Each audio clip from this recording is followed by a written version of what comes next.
اللہ اکبر یا رسول اللہ زندہ باد اللہ اکبر سبحان اللہ سبحان اللہ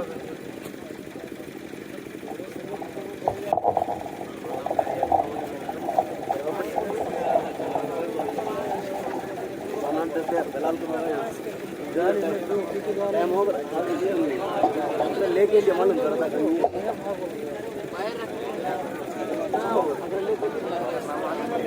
منبر نور پر جلوہ بار علماء ذویل احترام مشائخ سادات حاضرین اہل سنت و جماعت السلام علیکم ورحمۃ اللہ وبرکاتہ الحمد للہ الحنان المنان الذي خلق الإنسان وعلمه البيان والصلاة والسلام على رسوله سيد الإنس والجان وعلى آله وأصحابه ذوي الخير والإحسان أما بعد فأعوذ بالله من الشيطان الرجيم بسم الله الرحمن الرحيم إن الدين عند الله الإسلام صدق الله مولانا العظيم بارگاہ رسالت معاب صلی اللہ تعالی علیہ وسلم میں درود پاک کا ہدیہ پیش کریں اللہم صلی علی سیدنا و مولانا محمد معدن الجود والکرم وآلہ واصحابہ الکرام وابنہ الکریم وبارک وسلم صلاة دائمة سرمدا ابدا عزیزان گرام وقار رات کافی گزر چکی اور آپ اتنی تاخیر سے یہاں پر بیٹھے ہیں یقیناً آپ کا جوش و جذبہ اور ولولہ یہ بتا رہا ہے کہ آپ کسی دنیاوی نیتا کے لیے نہیں تاجدار مدینہ کے لیے بیٹھے ہوئے اور یہ امت ہمیشہ حضور پاک صلی اللہ تعالیٰ علیہ وسلم کے نام پر جمع ہوتی رہی ہے، بس کچھ بڑے بننے والے لوگوں نے اس پوائنٹ کو نظر انداز کر دیا اور قوم کو دوسرے کاموں میں جمع کرنا شروع کیا۔ ہزار پیر آئیں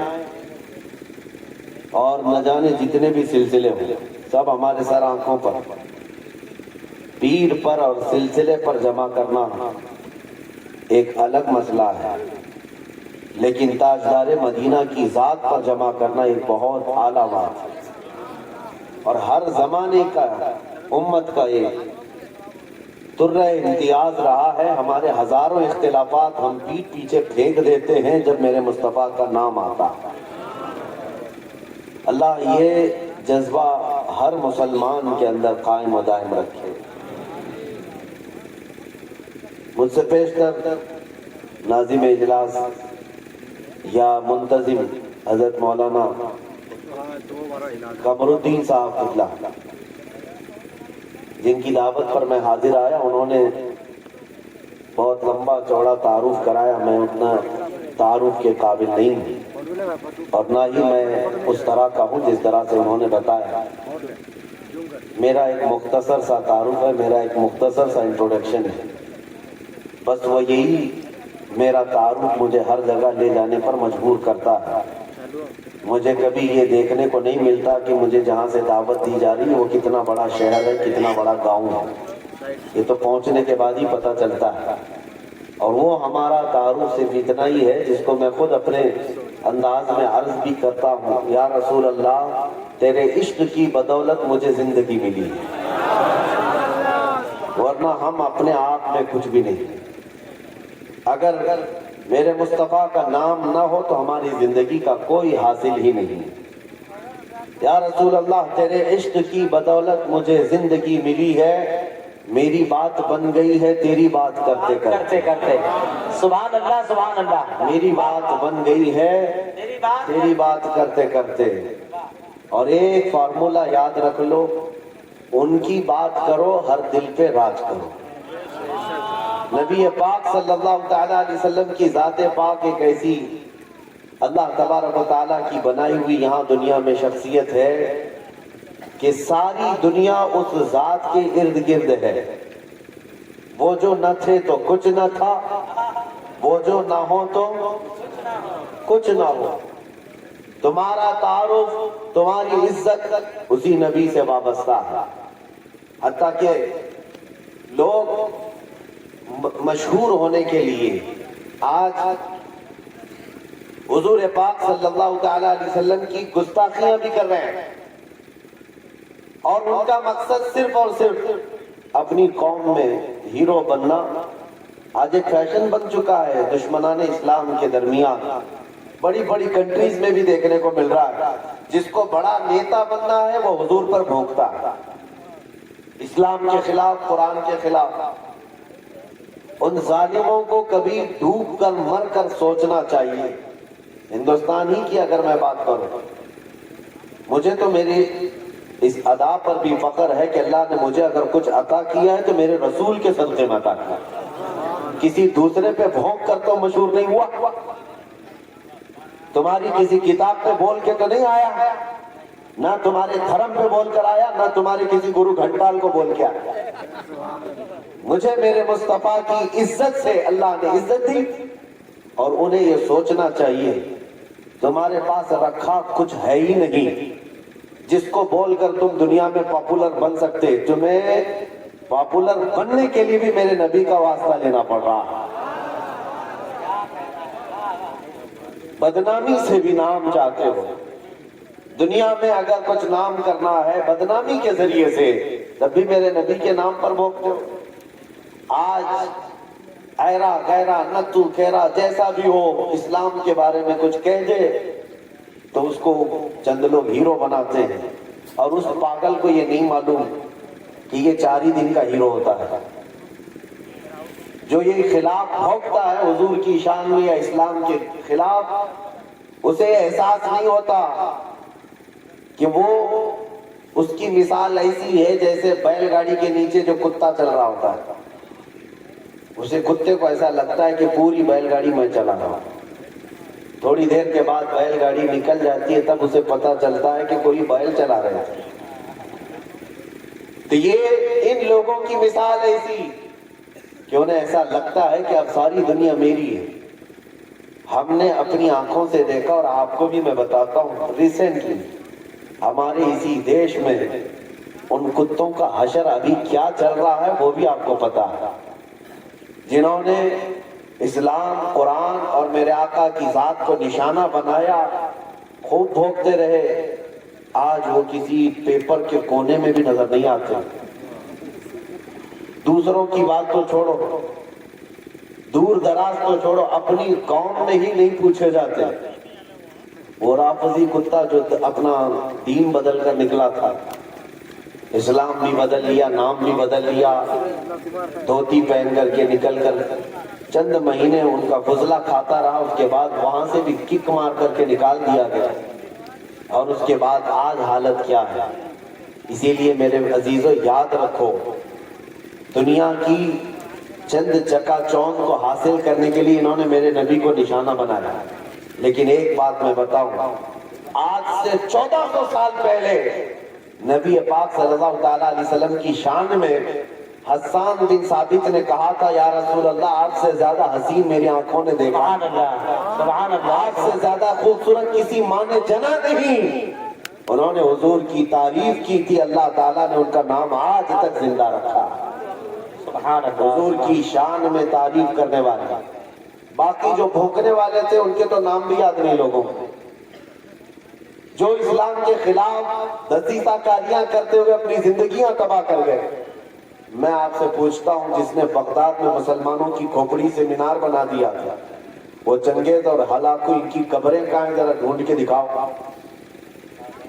ان کے نشانات کہاں ہیں؟ ان کی اولادیں کہاں ہیں؟ ان کے تاریخ میں وہ مقامات کیوں نہیں ہیں آج؟ لیکن آج ہندوستان ہی نہیں، دنیا اسلام کے جس خطے میں بھی جاؤ، حضور پاک صلی اللہ تعالیٰ علیہ وسلم کے عشق میں بولنے والا امام احمد رضا ہر جگہ بولا جاتا ہے۔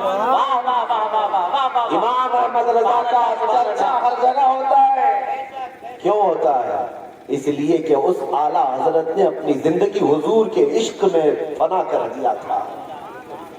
اسی لیے انہوں نے کہا تھا، یا رسول اللہ، کہ جان کی اکسیر ہے الفت رسول اللہ کی، خاک ہو کر عشق میں آرام سے سونا ملا، جان کی اکسیر ہے الفت رسول اللہ کی۔ ایک پوائنٹ سمجھ کر کے چلو میرے عزیزوں، میں آپ کو یہی دینا چاہتا ہوں، آج کے حالات گھبرانے کی ضرورت نہیں، بہت تیزی سے ابھی بدلیں گے، امتحانات آئیں گے ابھی تمہارے یہاں، بہت تیز آندھی آنے والی ہے یہ اگلے چند سالوں میں۔ آندھیوں سے مراد صرف یہی ہواؤں کی آندھیاں مت سمجھو، کفر و شرک کی آندھیاں، ظلم و ستم کی آندھیاں، اور دن دہاڑے جو مسلمانوں کا قتل عام ہے کہ بڑھتا جائے گا۔ میں حدیث کی روشنی میں بتا رہا ہوں، حدیث کی روشنی میں بتا رہا ہوں، بڑھتا جائے گا۔ تمہارا امتحان ہے، ابھی تو خالی چٹھی دکھا کر کے لوگوں کو لبھانے والے بابا آئے ہوئے کہ تم نے کیا کھایا، تم گھر میں کیا کر کے آئے، چٹھی دکھا دیں گے۔ ابھی تو دجال کو آنا باقی ہے، دجال آئے گا، وہ تو تمہیں بارش برسا کر دکھائے گا، مرے ہوئے آدمی کو زندہ کر کے دکھائے گا۔ اتنے بڑے امتحانات ہونا باقی ہے۔ اس زمانے میں تمہارا کیا ہوگا، تم کس طرح سے زندگی گزارو گے؟ ایک علاج میں بتاؤں، ہر زمانہ چاہے جیسی بھی سختیوں والا آئے، کل کو اگر فسادات بھڑکا دیے جائیں، تمہارے سامنے تمہارے بچے ذبح کر دیے جائیں، تمہارے سامنے تمہاری عورتوں کے دوپٹے چھین لیے جائیں گے، قرآن پاک کو جلانے کی کوششیں ہوں، مسجدوں کے مینار اور گنبد ختم کر دیے جائیں گے، یہ سارے حالات بڑھتے جائیں گے، تو کیا تم ان طوفانوں سے گھبرا کر یہ فیصلہ کر لو گے کہ جب تک میں اس دین میں رہوں گا روزانہ ایک مصیبت کو جھیلنا پڑے گا، اچھا ہے ان کی ہی جے جے کروں جیسے کچھ چلے گئے؟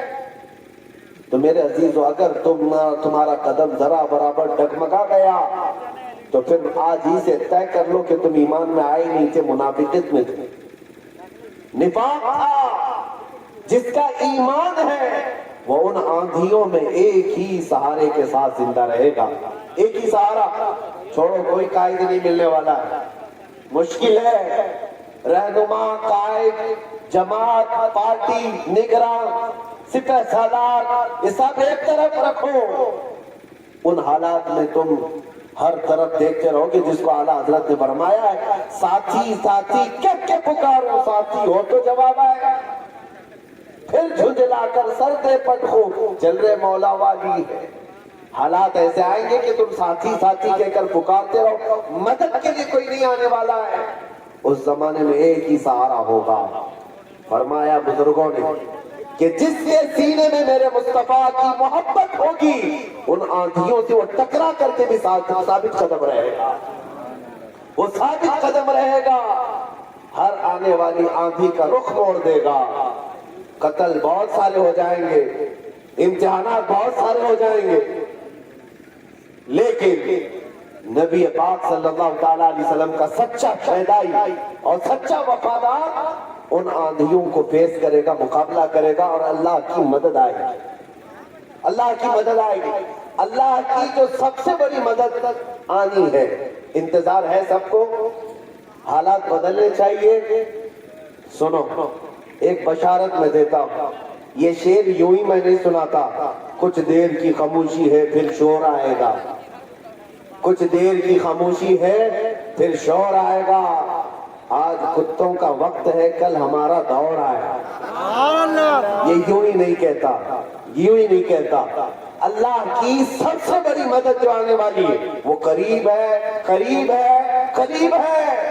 وہ کس طرح سے آئے گی؟ ان قریب مدینہ طیبہ سے امام مہدی کا ظہور ہوگا، اور امام مہدی آئیں گے خانہ کعبہ کے بعد، اور اس وقت اقطاب، اوتاد، ابدال، اولیاء ان کے ہاتھ پر بیعت کریں گے، پھر وہ نکلیں گے اور پھر ملک شام آئیں گے۔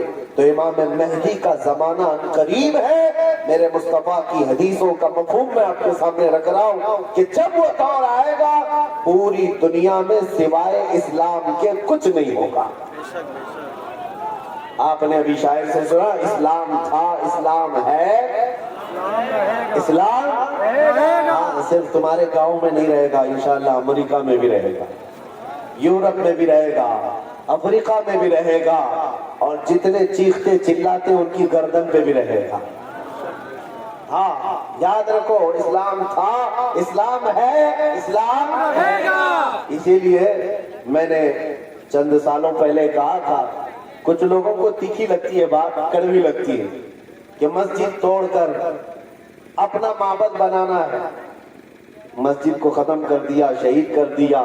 بھائی حکومت تمہارے پاس، طاقت تمہارے پاس، کورٹ تمہارے پاس، وکیل تمہارے پاس، بنا لو، بڑے زور شور سے سب بنا لو۔ ہم سے ایک انٹرویو والے نے پوچھا آپ اس پر کیا کہتے ہیں؟ ہم نے صرف اتنا ہی کہا کہ بنانے کے لیے کہو لیکن تھوڑا قبلہ دیکھ کر بنا لینا، اچھا ہے، قبلہ دیکھ کر بنا لینا۔ یہ کیوں کہا؟ کیونکہ ہمیں پتا ہے میرے مصطفیٰ نے فرمایا ایک دور آئے گا جب ہر دیوار سے آواز آئے گی اللہ اکبر، ہر جگہ سے اللہ اکبر کی آواز گونجے گی۔ میرے عزیزو، مایوس نہ ہو آج کے ان حالات سے۔ جو نوجوان مایوس ہو کر سراسیمگی کے شکار ہو جاتے ہیں، مجھے ان سے شکایت ہے، آج بھی تمہارے پاس وہی جذبہ ہے، ہمیں پتا ہے، اگرچہ بکھری ہوئی یہ قوم ہے لیکن بڑی بڑی طاقتیں تم سے خوف زدہ ہیں۔ ڈرتی کیوں ہیں؟ غریب مسلمانیں دیہات میں رہتے ہیں، کام کاج نہیں ہے، ان کے پاس تو جائیدادیں نہیں، ان کے پاس نوکریاں نہیں، ان کے پاس فوج نہیں، لیکن میڈیا کی زینت تم ہی تو ہو۔ کتنے چینل ایسے ہیں جن میں ہمارا نام لیے بغیر تو دکان نہیں چلتی، حقیقت ہے یا نہیں؟ کیوں؟ ہم ہی ہم ہیں، ساری جگہ ڈیبیٹ میں ہم ہی ہم ہیں۔ کچھ بات تو ہے کہ مٹتی نہیں ہستی ہماری، اقبال نے کہا ہے کچھ بات تو ہے کہ مٹتی نہیں ہستی ہماری، صدیوں رہا ہے دشمن دور زماں ہمارا۔ لیکن میرے عزیزو، وہ وقت آئے گا، وہ وقت آئے گا جب تمہارا عشق مچلے گا اور تم عملی میدان میں آؤ گے اور نبی پاک صلی اللہ تعالیٰ علیہ وسلم کا نعرہ بلند ہوگا، کیونکہ قرآن کا وعدہ ہے هو الذی ارسل رسولہ بالہدی ودین الحق لیظہرہ علی الدین کلہ۔ وہ اللہ ہے جس نے اپنے رسول کو حق کے ساتھ بھیجا ہے تاکہ وہ اپنا دین پوری دنیا میں غالب فرمائے۔ دین پوری دنیا میں غالب آئے گا۔ کسی کو برا لگتا ہے لگے، قرآن نے خود کہا وَلَوْ كَرِهَ الْكَافِرُونَ وَلَوْ كَرِهَ الْمُشْرِكُونَ۔ قرآن نے خود کہا ہے مشرکوں کو اگرچہ برا لگتا ہو لیکن دین غالب آئے گا، اس کے غلبے کا وقت اللہ ہمیں دکھائے۔ بس ہماری تمنا یہ ہے کہ آج مغلوبیت کا زمانہ ہے، ہم مارے جا رہے ہیں، پیٹے جا رہے ہیں، اے اللہ وہ دور بھی دکھا جب اسلام کا غلبہ آ جائے، جب نظام مصطفیٰ ہو، ہر جگہ رسول کریم صلی اللہ تعالیٰ علیہ وسلم کی شریعت طیبہ طاہرہ کا دور دورہ، وہ دور آئے گا۔ عزیزان گرامی وقار، دو چند باتیں میں عرض کرتا ہوں جن کو ایسا لگتا ہے کہ اس زمانے میں ہمارے ساتھ اگر کچھ ہوا تو کیا ہو؟ کچھ نہیں۔ کیا صحابہ کی جانیں نہیں گئیں؟ کیا حضور پاک صلی اللہ تعالیٰ علیہ وسلم کے خاندان والے اہل بیت اطہار ان کی جانیں نہیں گئیں؟ اس دور میں اگر ہم جیسوں کا کچھ ہوتا ہے تو وہ صحابہ کے پیر کے ناخن کے برابر بھی نہیں ہے، ہماری حیثیت کچھ نہیں ہے۔ جب رسول اللہ صلی اللہ تعالیٰ علیہ وسلم کے سگے چچا سید الشہداء امیر حمزہ میدان احد میں اس حالت میں شہید کیے گئے تھے کہ سینہ پھاڑ کر کے کلیجہ نکال کر چبایا گیا تھا، آپ کے جسم کے ٹکڑے ہوئے تھے، تو کیا یہ حضرت امیر حمزہ رضی اللہ تعالیٰ عنہ کی شکست اور ان کی ہار پر کوئی لعنت کرے گا آج؟ نعوذ باللہ من ذالک، ہرگز نہیں، بلکہ رہتی دنیا تک ان کی شہادت کو سلامی دی جائے گی۔ کیوں؟ اس لیے کہ قرآن نے کہا ہے کہ شہید مرتے نہیں ہیں، وہ اپنی قبروں میں زندہ ہوتے ہیں۔ اگر اللہ تبارک و تعالیٰ نے ہماری زندگی میں لکھا ہے ہم چونٹی سے بھی مر جائیں گے، اور اگر ابھی موت نہیں لکھی ہے چونٹی سے بھی نہیں مرو گے بلکہ موتی سے بھی نہیں مرو گے۔ اگر موت نہیں ہے کسی سے نہیں مرنا، اور اگر موت لکھی ہے تو مچھر سے بھی مر جاؤ، یہ تقدیر ہے جس پر ایمان ضروری ہے۔ اے مسلمانوں، اپنے ایمان کو سنبھالو، مضبوطی کے ساتھ اگر رہنا ہے تو اپنے تشخص کے ساتھ رہو، اسلام کو چھپا چھپا کر کے مت رہنا۔ تمہاری نمازیں کہاں ہیں؟ تمہارے اعمال کہاں ہیں؟ تمہارے چہرے بھی آج بدل گئے، تم خود چاہتے ہو کہ اسلام پردیس بن کر کے رہے، اسلام کو ظاہر کرو، تمہارے چہروں سے بھی تو پتا چلے کہ تم اسلام سے کتنی محبت کرتے ہو۔ تمہارے گھر کی بیٹیوں کی سروں پر اسلام کو نظر آنا چاہیے۔ اسلام کا نعرہ تو بڑے بلند آواز سے لگا نا، اسلام تھا، اسلام ہے اور اسلام رہے گا۔ کہاں رہے گا؟ تمہارے گھر میں کب رہے گا؟ تمہاری زندگی میں کب رہے گا؟ جب تم خود اسلام کو اپنے گھر میں پسند کرو، اپنے بچوں پر پسند کرو، اپنی عورتوں پر پسند کرو، تو پھر دیکھو مجال ہے کوئی اسلام کی طرف انگلی بھی اٹھائے۔ دنیا یہ دیکھ رہی ہے کہ ان کو اسلام کی طرف سے کوئی رغبت باقی نہیں رہ گئی ہے۔ اللہ کریم آپ سب کو اسلام کا سچا سپاہی بنا کر کے رکھے۔ عزیزان گرامی اوقات، میرا میسج صرف اتنا ہے کہ جینا ہے تو عشق رسول میں جیو، اور موت آئے تو میرے مصطفیٰ کے قدموں میں موت آئے۔ اس تمنا کے ساتھ جیو، انشاءاللہ العزیز یہاں پر کوئی بال بیکار نہ ہوگا، اور اگر ہوگا تو حضور کی محبت میں ہوگا۔ مکہ مکرمہ میں جب بلال حبشی کو لوگ مارتے تھے، ان کے سینے پر پتھر رکھتے، ان کو انگاروں میں سلایا جاتا تھا، تو کیا انہوں نے چھوڑ دیا تھا اسلام؟ نہیں، اب اسلام نہیں کہوں گا، تمہارے بھگوانوں کا نام لوں گا۔ نہیں، ان مصیبتوں میں بھی وہ ثابت قدم رہے، اور چند دنوں کے بعد جب اللہ تعالیٰ نے بلال حبشی کو آزادی عطا کی، میرے مصطفیٰ کے قدموں میں گئے، 6 سال کے بعد مکہ واپس آئے۔ توجہ، 6 سال کے بعد مکہ جب رسول اللہ کے ساتھ واپس آئے، مکہ فتح ہو چکا تھا، اور رسول اللہ نے بلال حبشی کو کعبے کی چھت پر چڑھایا۔ دنیا دیکھ رہی تھی چند سالوں پہلے، یہی وہ بلال ہے جن کو مکہ کی گلیوں میں رسی ڈال کر کے کھینچا جاتا تھا پیروں میں، اور آج یہی بلال خانہ کعبہ کی چھت پر ہے اذان دینے کے لیے۔ کتنی تبدیلی ہے یہ دنیا کو پتا ہونا چاہیے۔ جو نبی کی محبت میں زخم کھاتا ہے، اللہ اس کی عزت کو خانہ کعبہ سے بھی بلند کر دیتا۔ حضور کی محبت میں زخم کھایا ہے، حضور کی وفاداری میں ثابت قدم رہا ہے، تو اللہ نے کعبے کی چھت پر چڑھایا ہے۔ عزیزان گرامی وقار، آج اگر مصیبتیں آتی ہیں تو اعلیٰ حضرت کا یہ شعر یاد رکھ لینا۔ اعلیٰ حضرت نے بہت پیارے انداز میں ہمیں سمجھایا ہے، خوف نہ رکھ رضا ذرا، تو ہے عبد مصطفیٰ۔